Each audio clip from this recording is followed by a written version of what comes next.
रोज सर्वनाम पाठ के बारे में जानकारी प्राप्त करेंगे। Yes, today good morning. रोज सर्वनाम पाठ के बारे में जानकारी प्राप्त करेंगे। सर्वनाम संज्ञा के स्थान पर प्रयुक्त होने वाले शब्द को सर्वनाम कहते हैं। సంజ్ఞా స్థానంలో ఏదైతే శబ్దం మనం ఉపయోగిస్తామో ఆ శబ్దాన్ని మనం సర్వనాम అంటాం అన్నమాట।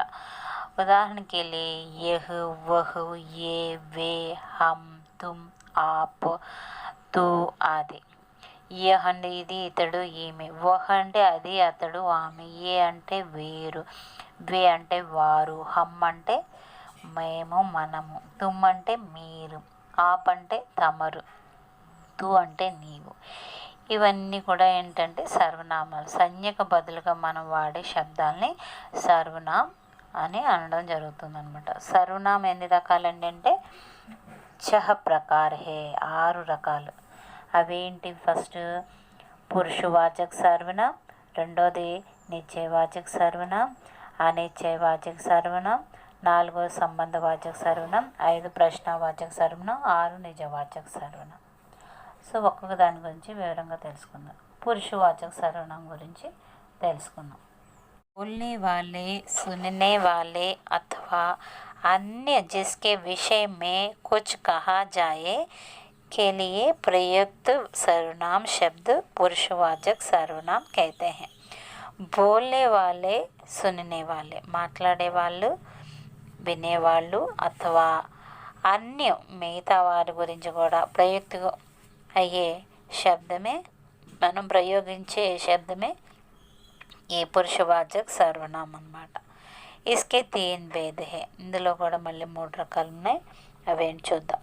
उत्तम पुरुष, बोलने वाले अपने लिए जिन शब्दों को प्रयोग करता है, మాట్లాడేవాళ్ళు తన కోసం ఏవైతే శబ్దాన్ని ప్రయోగిస్తారో ఆ శబ్దాన్ని మనం ఉత్తమ పురుష అంటాం। ఉదాహరణకి लिए हम, मैं, మేము, మనము, मैं నేను। मध्यम पुरुष, सुनने वाले व्यक्ति के लिए जिन शब्दों को प्रयोग किया जाता है उन्हें मध्यम पुरुष कहते हैं। వినేవాళ్ళు సెకండ్ పర్సన్ అనమాట। వినేవాళ్ళు కోసం ఏదైతే శబ్దాన్ని మనం ప్రయోగిస్తామో దాన్ని మనం మధ్యం పురుష అంటాం। ఉదాహరణకి लिए तुम, आप, మీరు, తమరు। ఇకపోతే अन्य पुरुष, बोलने वाले जिसके विषय में బాత్ కర్తా హై ఉసే అన్య పురుష कहते हैं। बोलने वाले, మాట్లాడే వాళ్ళు, ఎవరి కోసం అయితే, ఎవరి గురించి అయితే మాట్లాడుతున్నారో వాళ్ళను అన్య పురుష అంటాం। ఉదాహరణకి लिए వహ్, వే, యహ్, ఏ ఆది అన్నమాట। అతడు, వారు, మరి యహ్ అంటే ఇది, ఇతడు, ఈమె, ఏ అంటే వీరు వస్తుంది అన్నమాట। ఇవన్నీ కూడా अन्य पुरुष కిందకి రావడం జరుగుతుంది।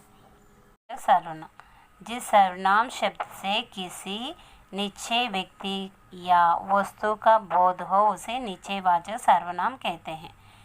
ఈ శబ్దంతో మనకు నిశ్చయంగా ఒక వ్యక్తి గురించి కానీ ఒక వస్తువు గురించి కానీ కరెక్ట్గా మనం మెన్షన్ చేసినట్లయితే దాన్ని నిశ్చయవాచక సర్వనామం అంటారు। ఉదాహరణకి యహ్, వహ్, ఏ మోహన్ కా ఘర్ హే, ఏ సీతా హే, ఓ మోహన్ హే, ఇట్లా ఒక పర్టికులర్గా చెప్పినట్లయితే అది నిశ్చయవాచక సర్వనామం కిందకు వస్తుంది। నెక్స్ట్ అనిశ్చయవాచక సర్వనాम, जिस सर्वनाम शब्दों से किसी अनिश्चित वस्तु या व्यक्ति का बोध हो उसे अनिश्चयवाचक सर्वनाम कहते हैं।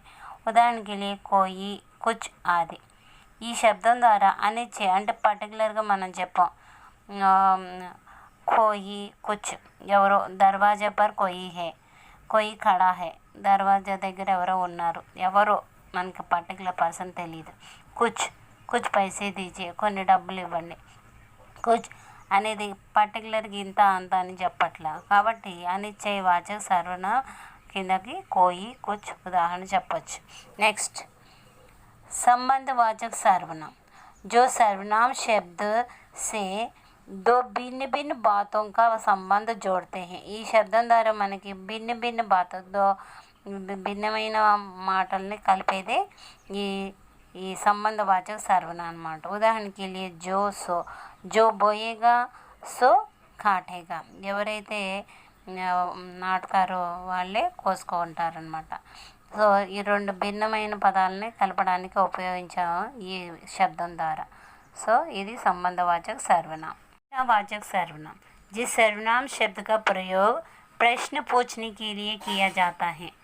ఈ సర్వనామాన్ని మనం ప్రశ్న అడగటానికి మాత్రమే ఉపయోగిస్తాం. అది ప్రశ్నవాచక సర్వనాम అంటాం. ఉదాహరణకి लिए कौन क्या, क्या तुम्हारा नाम क्या है, वो कौन है, ఇవన్నీ కూడా ఉదాహరణకి దర్వాజే పర్ కౌన్ ఖడా హై, ఇది ప్రశ్నవాచక సర్వనామం అన్నమాట. ప్రశ్న అడగటానికి ఉపయోగించే ఈ సర్వనామం ప్రశ్నవాచక సర్వనామం. నెక్స్ట్ निजवाचक सर्वनाम. कर्ता अपने लिए जिन सर्वनाम शब्दों का प्रयोग करता है उन्हें निजवाचक सर्वनाम कहते हैं. ఉదాహరణకి लिए अपने आप खुद निज అంటే కర్త ఎవరైతే పనిచేస్తారో వాళ్ళు తన కోసం ఉపయోగించే శబ్దాన్ని నిజవాచక సర్వనామం అంటాం. अपने आप ये काम अपने आप करता हूँ, खुद काम करता हूँ, ఇవన్నీ కూడా నిజవాచక సర్వనామం కిందకి వస్తుందన్నమాట. నెక్స్ట్ मैं अपना काम अपने आप कर लूँगा అదనమాట ఉదాహరణ. ఓకే, నెక్స్ట్ ఇంతటితో నా సర్వనామం పూర్తయింది. నెక్స్ట్ క్లాస్లో విశేషం గురించి నేర్చుకుందాం. ఓకే, మీకు అర్థమైందని అనుకుంటున్నాను. ఓకే, ఈ వీడియో నచ్చితే మీరు లైక్ చేయండి, షేర్ చేయండి, సబ్స్క్రైబ్ చేసుకోండి. Okay, thank you.